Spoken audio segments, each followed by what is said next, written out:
എന്തുകൊണ്ട് നമ്മൾ bank job prefer ചെയ്യുന്നു? ഒരു കാലത്ത് ഏറ്റവും കൂടുതൽ റിക്രൂട്ട്മെൻറ്റ് നടന്നത് ബാങ്കായിരുന്നു. ഏറ്റവും കൂടുതൽ ആൾക്കാർ പ്രിപ്പയർ ചെയ്യുന്നത് ബാങ്കിങ് സർവീസായിരുന്നു.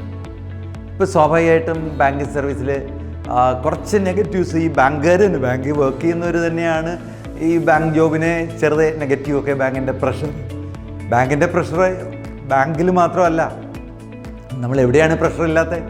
നമ്മുടെ ജീവിതത്തിൽ ഒരുപാട് പ്രഷർ ഓരോ ടൈപ്പ് ജോബിനും ഉണ്ട്. സ്വന്തമായിട്ടൊരു ജോബുള്ള ആളോ, സ്വന്തമായിട്ടൊരു ബിസിനസ് ചെയ്യുന്ന ആളോ. ഇപ്പോൾ സ്വന്തമായിട്ടൊരു ബിസിനസ് ചെയ്യുന്ന ആളിന് എത്രത്തോളം വർക്ക് ചെയ്താൽ അയാളുടെ ബിസിനസ് സക്സസ് ആവും, എന്തെല്ലാം കാര്യങ്ങൾ അയാൾ നേരിടേണ്ടി വരും ദൈനംദിന കാര്യങ്ങളിൽ, സാമ്പത്തികമായിട്ടും ഫിസിക്കലായിട്ടും ബാക്കിയുള്ള അല്ലാതെ ലീഗലായിട്ടും ഒക്കെ ഒരുപാട് പ്രോബ്ലംസ് ഫേസ് ചെയ്യുമ്പോഴാണ് സ്വന്തമായിട്ടൊരു ബിസിനസ് സക്സസ് ആവുന്നത്. അതിൻ്റെ ടെൻഷൻ എത്രത്തോളമാണ്. പക്ഷെ അതൊന്നും നമ്മൾ കൺസിഡർ ചെയ്യാറില്ല. നമ്മളെപ്പോഴും കമ്പയർ ചെയ്യുമ്പം നമ്മൾ ജോലി ഇല്ലാത്ത ഒരു ഗ്രൂപ്പിനെയോ അല്ലെങ്കിൽ ജോലി ഇല്ലാത്ത ഒരു സർവീസിനെയോ കണ്ടിട്ടാണ് എപ്പോഴും നമ്മളുടെ ജോലി അസസ് ചെയ്യുന്നത്. അങ്ങനെയല്ല. ജോലി റെസ്പോൺസിബിളായിട്ട് ചില ഡിപ്പാർട്ട്മെൻറ്റിൽ കുറച്ച് ആളുകളൊക്കെ ജോലി ചെയ്യാതിരിക്കുകയും പ്രോപ്പറായിട്ട് അവരുടെ സർവീസ് പബ്ലിക്കിന് കൊടുക്കാതിരിക്കുകയും ചെയ്യുന്നത് ഏറ്റവും വലിയൊരു ക്രൈമാണ്. അപ്പോൾ അതിന് സംവിധാനങ്ങളൊക്കെ വളരെ സ്ട്രിക്റ്റായി വരുന്നതേ ഉള്ളൂ. അപ്പോൾ പല ഡിപ്പാർട്ട്മെൻറ്റിൽ ആ പ്രോബ്ലം ഉണ്ട്. അതുകൊണ്ടാണ് നമ്മൾ ഒരുപാട് വിധിവാദികളെ പോലെയാണ് നമ്മൾ പല കാര്യങ്ങളും നമ്മൾ സ്റ്റേറ്റ് സർവീസിലായാലും സെൻട്രൽ സർവീസിലായാലും പലതും ഡിലേ വരുമ്പോൾ നമ്മൾ കാണുന്നത്. ബാങ്ക് അങ്ങനെയല്ല. എല്ലാ ദിവസവും ഡേ എൻഡ് ചെയ്യണം. ഫിനാൻഷ്യൽ സെക്ടറാണ്. എല്ലാവർക്കും ഫിനാൻഷ്യൽ ബെനിഫിറ്റ് അതായത് ദിവസങ്ങളിൽ തന്നെ അവരുടെ പ്ലസും മൈനസും എല്ലാം കറക്റ്റായിട്ട് അറിയണം. അപ്പോൾ അതിൻ്റെ ഒരു ഗ്രോത്ത് തീർച്ചയായിട്ടും ബാങ്കിങ് സെക്ടറിൻ്റെ ഒരു സ്പീഡി റിയലൈസേഷൻ ഓഫ് ഫിനാൻസാണ്. പെട്ടെന്ന് തന്നെ ഇപ്പം ഓൺലൈൻ അടക്കാം, നമ്മുടെ അക്കൗണ്ടിൽ വരും, സ്പോട്ടിൽ വരും. എവിടെ പർച്ചേസ് ചെയ്താലും അപ്പോഴും തന്നെ നമുക്ക് ട്രാൻസ്ഫർ ചെയ്ത് കൊടുക്കാം. നമുക്ക് ട്രാൻസ്പെറൻസി ഓഫ് അക്കൗണ്ട് ഉണ്ട്. അതുപോലെ തന്നെ ലീഗലി ഹൈലി വാല്യൂഡാണ്. കാരണം എന്താ, നമ്മൾ സർവീസ് ടാക്സ് ആയാലും GST ആയാലും എന്ത് ടാക്സസ് ആയാലും എല്ലാം പ്രോംപ്റ്റായിട്ട് അക്കൗണ്ടിൽ കൂടെ ഓൺലൈൻ എന്ന് പറയുമ്പോൾ പ്രോംപ്റ്റായിട്ട് പേയ്മെൻറ്റ് നടത്താൻ പറ്റും. അവർക്കും അതുപോലെ തന്നെ കറക്റ്റായിട്ട് അത് അസസ് ചെയ്യാൻ പറ്റും.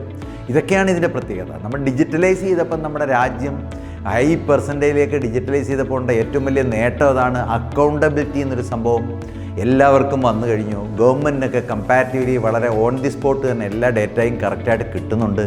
ഇതൊക്കെയാണ് ഇതിൻ്റെ പ്രത്യേകത. ഇപ്പോൾ ബാങ്കിങ് സർവീസിലെ ജോബ് ഒരിക്കലും പിന്നോട്ട് കാണേണ്ടത്. ഇത് നമുക്കൊരു 60 ഇയേഴ്സ് വരെ വർക്ക് ചെയ്യാൻ പറ്റുന്ന, 60 ഏജ് വരെ വർക്ക് ചെയ്യാൻ പറ്റുന്നതാണ്. ഒരു 30, 35, 40 ഇയേഴ്സ്, ഒരു 21, 22 ജോബിന് കയറുന്ന ഒരാൾ 60 ആകുമ്പോൾ എന്തായിരിക്കും അവസ്ഥ? ആ ബാങ്കിൻ്റെ ചെയർമാനോ ചെയർപേഴ്സണോ ആവാം. അതാണ് നമ്മുടെ ഫ്യൂച്ചർ എന്ന് പറയുന്നത്. അപ്പം അത്രയും നാൾ നമുക്ക് എല്ലാ ഫെസിലിറ്റിയും ബാങ്ക് തരുന്നുണ്ട്.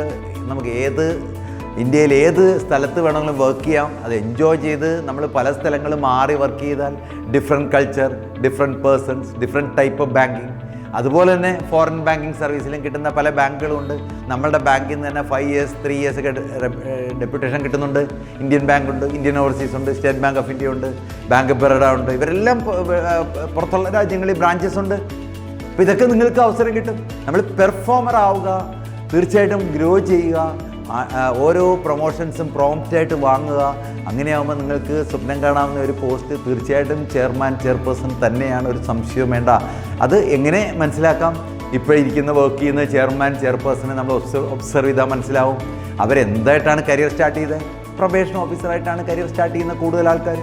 അപ്പോൾ അതാണ് നമുക്ക് വളരെ ഈസി ആയിട്ട് നമുക്ക് ആ ഒരു ജോബിൻ്റെ ഒരു ഫ്യൂച്ചർ നമുക്ക് കണ്ടെത്താൻ.